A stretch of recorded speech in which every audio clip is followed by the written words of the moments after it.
अस्सलाम वालेकुम वीरो, मैं ਤੁਹਾਡਾ ਵੀਰ ਜ਼ਹੀਰ ਜੱਟ ਸੋਹਣੇ ਪੰਜਾਬ ਦੇ ਦਿਲ ਲਾਹੌਰ ਤੋਂ। ਤੇ ਅੱਜ ਛੁੱਟੀ ਏ ਤੇ ਇੱਥੇ ਜ਼ਮੀਨਾਂ ਤੇ ਕੰਮ ਕਰਨੇ ਪਏ ਆ, ਯਾਨੀ ਕਿ ਅੱਜ ਜ਼ਿਮੀਂਦਾਰੇ ਦਾ ਦੇਣੇ ਤੇ ਇਹ ਜਿਹੜਾ ਨਾਲ ਵਾਲਾ ਬੰਨਾ ਹੈ ਨਾ, ਇਹ ਇਧਰੋਂ ਉੱਚੀ ਜਗ੍ਹਾ ਹੈ ਤੇ ਬਾਰਿਸ਼ ਦੇ ਨਾਲ ਥੱਲੇ ਮਿੱਟੀ ਆ ਗਈ ਹੈ ਤੇ ਇਹ ਉੱਚੀ ਹੋ ਜਾਂਦੀ ਤੇ ਇੱਥੇ ਪਾਣੀ ਨਹੀਂ ਲੱਗਦਾ। ਤੇ ਇੱਥੋਂ ਜਿਹੜਾ ਹੈ ਨਾ ਉਹ ਰੇੜੇ ਤੇ ਮਿੱਟੀ कई ना लद के तो जी नीवियां गुट्ठा ने उधर उत्थे नीवी गुट च पाने आ ते इत्थों लद के दूसरे पासे वो गुट्ठे उधर है ते ए वेखो जरा ए मिट्टी कुछ लद ली है, बाकी लदने आ लद के ते इनू जाके जिहड़ा ना नीवियां गुट्ठां दे विच पाने आ ताकि होंदा इंज कि उच्चियां गुट्ठां ने उत्थे पानी नहीं चढ़दा ते जदों पानी ना चढ़े तो फिर फसल नहीं उगदी हैगी ते जिहड़ियां नीवियां गुट्ठां ने ਉੱਥੇ ਜਿਹੜਾ ਨਾ ਪਾਣੀ ਜ਼ਿਆਦਾ ਖਲੋ ਜਾਂਦਾ। ਪਾਣੀ ਜ਼ਿਆਦਾ ਖਲੋਣ ਦੀ ਵਜ੍ਹਾ ਤੋਂ ਜਦੋਂ ਪਾਣੀ ਲਾਓ ਤੇ ਉਹ ਜਿਹੜੀ ਫਸਲ ਹੈ ਨਾ ਉਹ ਮਰ ਜਾਂਦੀ ਹੈ। ਉੱਥੇ ਵੀ ਨਹੀਂ ਹੁੰਦੀ, ਉੱਚੀ ਜਗ੍ਹਾ 'ਤੇ ਵੀ ਨਹੀਂ ਹੁੰਦੀ, ਉੱਥੇ ਸੋਕੇ ਦੀ ਵਜ੍ਹਾ ਤੋਂ, ਤੇ ਨੀਵੀਂ ਜਗ੍ਹਾ 'ਤੇ ਵੀ ਨਹੀਂ ਹੁੰਦੀ, ਉੱਥੇ ਪਾਣੀ ਜ਼ਿਆਦਾ ਖਲੋਣ ਦੀ ਵਜ੍ਹਾ ਤੋਂ, ਤੇ ਉਹ ਫਸਲ ਦਾ ਬੜਾ ਨੁਕਸਾਨ ਹੁੰਦਾ ਹੈ। ਤੇ ਇਸ ਕਰਕੇ ਉੱਚਾ ਜਿਹੜਾ ਬੰਨਾ ਹੈ ਜਦੋਂ ਮਿੱਟੀ ਥੱਲੇ ਖੁਰ ਕੇ ਆਉਂਦੀ ਇਹਨੂੰ ਅੱਜ ਚੁੱਕ ਕੇ ਜਿਹੜਾ ਨਾ ਉੱਥੇ ਨੀਵੀਆਂ ਜਿਹੜੀਆਂ ਨਾ ਜਗ੍ਹਾ ਉੱਥੇ ਸੁੱਟਣੇ ਆ ताकि ਜਿਹੜਾ ਨਾ ਲੈਵਲ ਹੋ ਜਾਏ ਤੇ ਫਸਲ ਜਿਹੜੀ ਇੱਕੋ ਜਿਹੀ ਹੋਏਗੀ, ਪਾਣੀ ਇੱਕੋ ਜਿਹਾ ਲੱਗੇਗਾ ਤੇ ਇਹਦੇ ਵਿੱਚ ਜਿਹੜਾ ਪਾਣੀ ਦੀ ਬਚਤ ਵੀ ਹੁੰਦੀ ਹੈ ਤੇ ਪਾਣੀ ਜ਼ਿਆਦਾ ਨਹੀਂ ਲੱਗਦਾ, ਟਾਈਮ ਦੀ ਬਚਤ ਹੁੰਦੀ ਹੈ, ਪਾਣੀ ਦੀ ਵੀ ਬਚਤ ਹੁੰਦੀ ਹੈ। ਤੇ ਇਹ ਜਿਹੜਾ ਮਿੱਟੀ ਲੱਦਨੇ ਆ ਹੋਰ ਲੱਦਨੇ ਆ ਰੇੜੀ ਤੇ ਲੱਦ ਕੇ ਤੇ ਜਿਹੜਾ ਨਾ ਨੀਵੀਆਂ ਗੁੱਠਾਂ ਦੇ ਵਿੱਚ ਜਿਹੜੀ ਨੀਵੀਆਂ ਜਗ੍ਹਾ ਨੇ ਉੱਥੇ ਸੁੱਟਨੇ ਆ। ਤੇ ਇਹ ਵੇਖ ਨਾ ਝੋਟੀ ਵੀ ਵਹਿੰਦੀ ਪਈ ਹੈ, ਝੋਟੀ ਜੋਈ ਹੈ ਰੇੜੇ ਦੇ ਵਿੱਚ। ਤੇ ਆਜੋ ਜ਼ਰਾ ਲੱਦਨੇ ਆ, मिट्टी लादने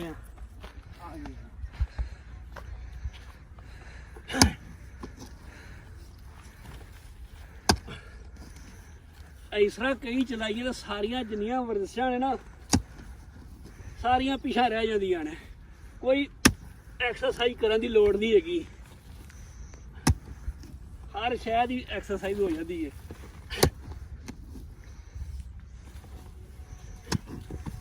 ये मिट्टी हुण इत्थों जाके ते पाने नीवियां गुट्ठां दे विच इंज करीदा जिमींदारां। ओह की आंदे ने ये काम औखा जरूर है पर असीं छड्ड नहीं सकदे।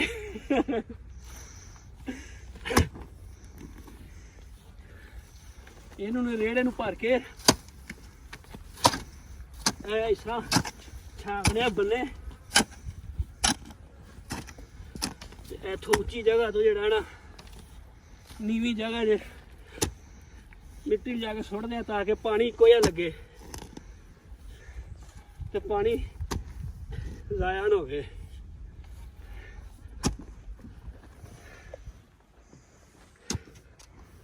रेड़ा लिया भार, रेड़ा भर के तुल जाने नीवी जगह ते नीवी गुट ते उत्थे नूं ला के आने आ।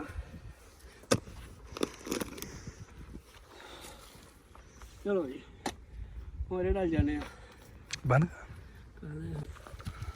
रेड़ा जाने हुण और नीवी गुट च उत्थे जाके ना ला के आने आ जाओ जरा। टुरपो तू किधर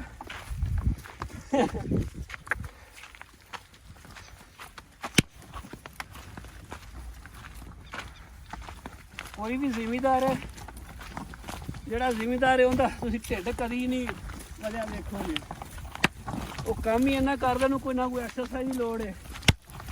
जिहड़ा खादा खत्म। ਇਹ ਜਿਹੜੀ ਗੋਠੇ ਆ ਨੀਵੀਂ ਹੈ, ਇਹਨੂੰ ਇੱਥੇ ਲਿਆ ਕੇ ਮਿੱਟੀ ਨੂੰ ਲਾਹਣੇ ਆ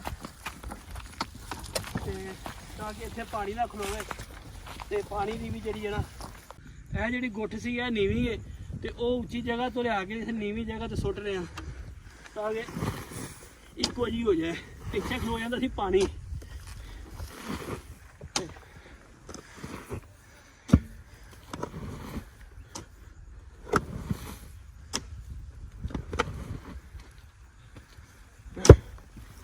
इत्थों पानी ना खलोएगा ताकि फसल अगर बीजनी है इंदे च कणक ते कणक दे जेह्ड़े ना ਪੌਦੇ ਉਮਰ ਦੇ ਨਾ ਸਾਰੇ ਇੱਕੋ ਜਿਹੇ ਹੋ ਜਾਣਗੇ।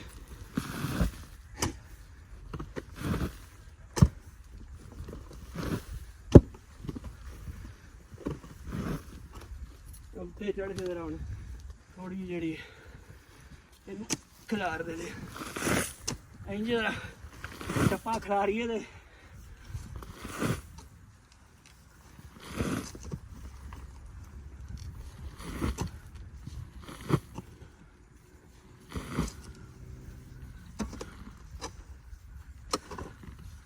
ਇੱਕ ਵਾਰੀ ਬਸ ਕਰ।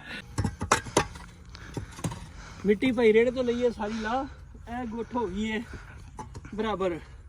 ਹੁਣ ਫਿਰ ਉੱਥੋਂ ਜਾ ਕੇ ਭਰ ਕੇ ਲਿਆਣੇ ਆ ਤੇ ਉਹ ਗੁੱਠ ਜਿਹੜੀ ਹੈ ਨਾ ਉੱਥੇ ਲਿਆ ਕੇ ਪਾਣੇ ਆ ਤੇ ਉਹ ਵੀ ਪੱਧਰ ਹੋ ਜਾਏਗੀ, ਤਾਂ ਕਿ ਸਾਰਾ ਜਿਹੜਾ ਨਾ ਕਿਆਰਾ ਉਹ ਇੱਕੋ ਜਿਹਾ ਹੋ ਜਾਏ ਤੇ ਪਾਣੀ ਕਿਤੇ ਨਾ ਖਲੋਵੇ ਨਾ। ਕਿਉਂਕਿ ਉੱਚੀ ਜਗ੍ਹਾ ਤੇ ਅੱਗੇ ਚੜ੍ਹਦਾ ਨਹੀਂ ਸੀ ਪਾਣੀ ਤੇ ਨੀਵੀਂ ਜਗ੍ਹਾ ਤੇ ਖਲੋ ਜਾਂਦਾ ਸੀ, ਉਹ ਫਸਲ ਦੀ ਡੰਡ ਲੈ ਜਾਂਦੀ ਸੀ। ਤੇ ਆਇਓ ਜ਼ਰਾ ਹੁਣ ਫਿਰ ਲੈ ਕੇ ਚੱਲਦੇ ਆ ਫਿਰ ਇਹਨਾਂ ਨੂੰ ਉੱਥੇ ਤੇ ਉਸੇ ਹੀ ਬੰਨੇ ਤੋਂ ਭਰ ਕੇ ਲਿਆਣੇ ਆ। ਜਿੰਨਾ ਕੁ ਅੱਜ ਹੋਇਆ ਉਹਨਾਂ ਨੂੰ ਕਰਨੇ ਆ। ਆਜੋ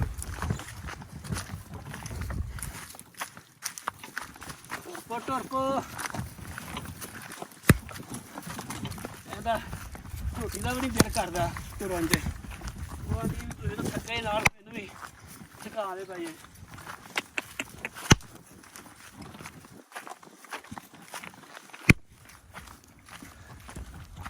ਐਸੇ ਇਹ ਬੰਨਾ ਜਿਹੜਾ ਨਾਲ ਇਹ ਉੱਚਾ ਹੈ, ਇਸ ਬੰਨੇ ਤੋਂ ਫਿਰ ਜਿਹੜਾ ਭਰਦੇ ਆ ਸਾਰਾ ਬੰਦਾ ਜਿਹੜਾ ਨਾ ਬਰਾਬਰ ਕਰਦਾ। ਇਹਨੂੰ ਨਾਲੇ ਛਾਂਗਾਂਗੇ ਤੇ ਨਾਲੇ ਜਿਹੜਾ ਹੈ ਨਾ ਇਹਨੂੰ ਇੱਥੋਂ ਛਾਂਗ ਕੇ ਨਾਲੇ ਇਹ ਜਿਹੜੀ ਉੱਚੀ ਜਗ੍ਹਾ ਜਿਹੜੀ ਉੱਤੋਂ ਖੁਰ ਕੇ ਆਈ ਹੈ ਬਾਰਿਸ਼ ਦੇ ਨਾਲ ਉਹ ਬਰਾਬਰ ਹੋ ਜਾਏਗੀ। ਜਿਹੜੀ ਨੀਵੀਆਂ ਗੁੱਠਾਂ ਨੇ ਉਹ ਉੱਚੀਆਂ ਹੋ ਜਾਣਗੀਆਂ। ਤੇ ਮੈਨੂੰ ਵੀ ਸਾਹ ਚੜਿਆ ਤੇ ਅੱਜ ਦਾ ਵੀਲੌਗ ਜਿਹੜਾ ਉਹ ਇੰਨਾ ਹੀ। ਅਸੀਂ ਆ ਜਿਹੜਾ ਭਰ ਕੇ ਹੁਣ ਉਹ ਦੂਸਰੀ ਗੁੱਠ 'ਚ ਜਾਂਦੇ ਆ। ਤੇ ਤੁਹਾਨੂੰ ਅਗਰ ਇਹ ਮੇਰੀ ਵੀਡੀਓ ਚੰਗੀ ਲੱਗੀ ਹੋਵੇ ਤੇ ਮੇਰੇ ਚੈਨਲ ਨੂੰ ਲਾਈਕ ਕਰਿਆ ਜੇ, ਮੇਰੇ ਚੈਨਲ ਨੂੰ ਸਬਸਕ੍ਰਾਈਬ ਕਰਿਆ ਜੇ ਤੇ ਵੀਡੀਓ ਨੂੰ ਲਾਈਕ ਕਰ ਦਿਆ ਜੇ। ਸ਼ੁਕਰੀਆ।